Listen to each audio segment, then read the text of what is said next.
यह योजना हमारे नौजवानों के विरुद्ध है जी हमारे सेना की सामरिक महत्व को कम करती है जी और हमारी सीमाओं को सुरक्षित करती है। जी इसलिए जितनी जल्दी हो इस योजना को वापस ले लें।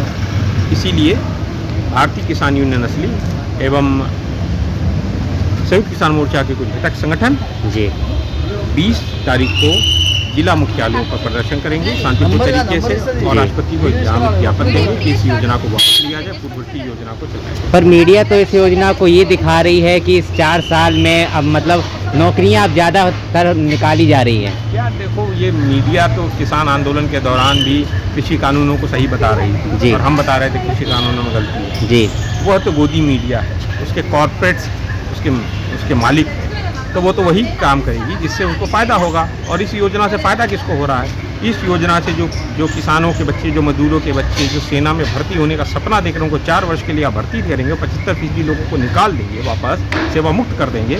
सेवा मुक्त होने के बाद वो क्या करेंगे?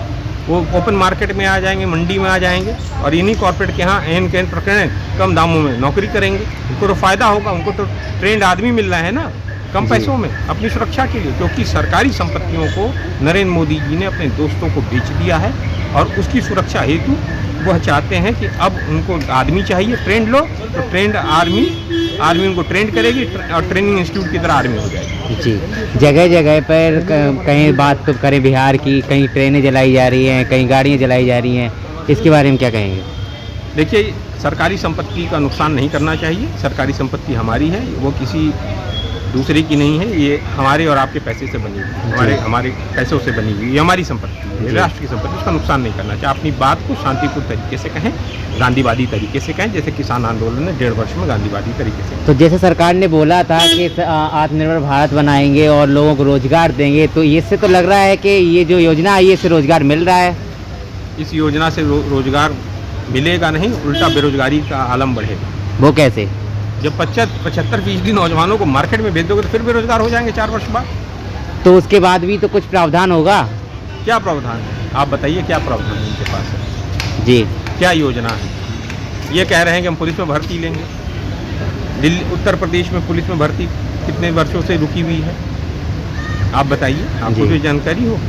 कितने लोग अभी अपने एडमिट कार्ड का इंतजार कर रहे हैं, कुछ नियुक्ति पत्र का इंतजार कर रहे हैं। यह नौजवान 15-20 वर्ष सेना में रहते हैं, उसके बाद रिटायरमेंट लेकर घर जाते हैं, फिर उसके बाद या कहीं नौकरी प्राप्त करते हैं। जी आप 4 वर्षों में 17 वर्षों में आप उनको ज्वाइन कराएंगे, 21 से 23 वर्षों में आप रिटायर कर देंगे। हमारे देश के प्रधानमंत्री 73 वर्ष के हैं, तो पहले वो अपने ऊपर करें। जी हमारे रक्षा मंत्री 72 वर्ष के हैं, यह अप्लाई अपने ऊपर कर देना, आप भी रिटायर हो जाइए अपने पदों से, पदमुक्त कर दीजिए अपने आप को और पेंशन मत लीजिए। आप पेंशन ले रहे हो गुजरात के मुख्यमंत्री के तौर पर, और जब आप विधायक थे वहाँ के, उसका पेंशन अभी आप लेते हैं प्रधानमंत्री के तौर पर। जी रक्षा मंत्री ये जब MLC थे, MLA थे, उसकी पेंशन लेते हैं। आप तो पेंशन लोगे और नौजवानों को पेंशन की सुविधा नहीं है सेना में। आप कह रहे हो हमारे पास पैसा नहीं है, ये गलत बात है। क्या लगता है सरकार पहले जी सेना के सामरिक महत्व को कमज़ोर कर रहा है। जी जहाँ पे चीन एक तरफ खड़ा है, पाकिस्तान एक तरफ खड़ा है, हमारे सीमाओं पे लगातार अतिक्रमण हो रहा है, तो हमें सेनाओं की ज़रूरत है। जी हमें सेना सैनिकों की ज़रूरत है। जब 3 वर्षों से भर्ती नहीं हुई है, 60,000 लोग जो है बेरोजगार, मतलब उनकी रिटायर हो गए हैं, उनकी जगह भरने की जगह पे आप एक ऐसी योजना ला रहे हैं जिस योजना से हमको नुकसान हो रहा है। क्या लगता है पहले सरकार ये मंदिर मस्जिद का मुद्दा लेकर आई थी, क्या उस मुद्दे को छुपाने के लिए अब ये नया योजना निकाल रही है? देखो, ये जितनी भी योजनाएं वो लाते रहते हैं, वो भ्रम फैलाते हैं। जी इनको पता ही नहीं देश चलता कैसे। संविधान को मानते नहीं, पार्लियामेंट्री डेमोक्रेसी को नहीं मानते। पार्लियामेंट में एक पार्लियामेंट्री कमेटी होती है, वो हर चीज़ के बारे में पहले जांच करती है, उसके बारे में लोगों से पूछती है, तब कोई कानून बनता है या कोई प्रक्रिया लाती है। जब ये नोटबंदी करते हैं तो अर्थशास्त्रियों से नहीं पूछते, जब ये GST लाते हैं तो ये व्यापारियों से नहीं पूछते, जब ये लॉकडाउन लगाते हैं तब ये विशेषज्ञ से नहीं पूछते, ना डॉक्टरों से पूछते। जी जब ये कृषि कानून लाते हैं तो किसानों, कृषि विज्ञानियों से नहीं पूछते। जब ये फिर ये ला रहे हैं, फिर ये पूर्व सैनिकों से नहीं पूछते, सेना के विशेषज्ञों से नहीं पूछते। तमाम मेजर जनरल्स और एक्स जनरल्स इस योजना का विरोध कर रहे हैं। मालिक बन गए जी, इस योजना का विरोध कर रहे हैं। चाहे नोटबंदी की बात करें, चाहे GST की बात करें, चाहे 3 तलाक की बात करें, हमेशा जनता इस सरकार के विरोध में ही रहती है, फिर भी ये सरकार बन रही है, ऐसा क्यों? देखिए, वो वोट के समय पर पोलराइजेशन हो जाता है जी। वो अलग विषय है, पोलराइजेशन हो जाता है। लेकिन आप चुनाव जीतने का अर्थ नहीं है कि आप इस देश के मालिक हो, जी आप कस्टोडियन हैं। आप जो भी काम करेंगे इस देश के संविधान के अंतर्गत ही कर सकते, संविधान और प्रक्रिया, कानूनी प्रक्रिया के बाहर जाके नहीं कर सकते। जी बिल्कुल भी हमारे जो भी युवा निकलते हैं कि हम अपने देश के लिए सेवा देंगे, अपनी जान कुर्बान करेंगे, एक स्पिरिट होता है। आर्मी में जाने के पीछे उन लोगों का एक जज्बा होता है, उस जज्बात के साथ खेला जा रहा है। एक देखिए, एक युवा एक प्रशिक्षण लेके जब आर्मी में भर्ती होता है, जी। उसके कई सारे अरमान होते हैं, अपने देश के प्रति लगाव होती है। जी। लेकिन जब उसका 4 साल बाद रिटायरमेंट हो जाएगा, एक युवक 21-22 साल में रिटायर्ड हो जाएगा, तो उसका भविष्य अंधेरे में है। जी युवा अब हमारे भारत में स्पेशली कुछ स्टेट्स हैं जहाँ जी। से मेजोरिटी में आते हैं हमारे सैनिक भाई। जी मतलब ज़्यादातर बच्चे जो युवा पीढ़ी हैं वो आर्मी में जाना ही पसंद करते हैं। जी उनका एक जोश रहता है, एक जज्बा रहता है, लेकिन उसके साथ खेला जा रहा है। और ये अहम मुद्दा है, क्योंकि हमारे युवा बेरोजगार रहेंगे तो देश कैसे आगे बढ़ पाएगा। जी। एक प्रकार का जो गणतंत्र है उसको खतरे में, डायरेक्टली हो या इनडायरेक्टली हो, वो खतरे में ही है। जी हमारा युवा पीढ़ी रोजगार पाना जरूरी है, और रोजगार देने के नाम से जो ये खेल खेला जा रहा है, मैं उसके खिलाफ हूँ, सख्त खिलाफ हूँ। जी और मैं चाहूँगी कि हमारे देश की जनता ये जाने। सब कुछ निजीकरण कर रही है सरकार, इसके बारे में क्या कहेंगे? निजीकरण के जरिए आरक्षण की भी खत्म किया जा रहा है, जो बैकडोर एंट्री हो रहा है, लेटरल एंट्री हो रहा है, जी। और आपका जो अभी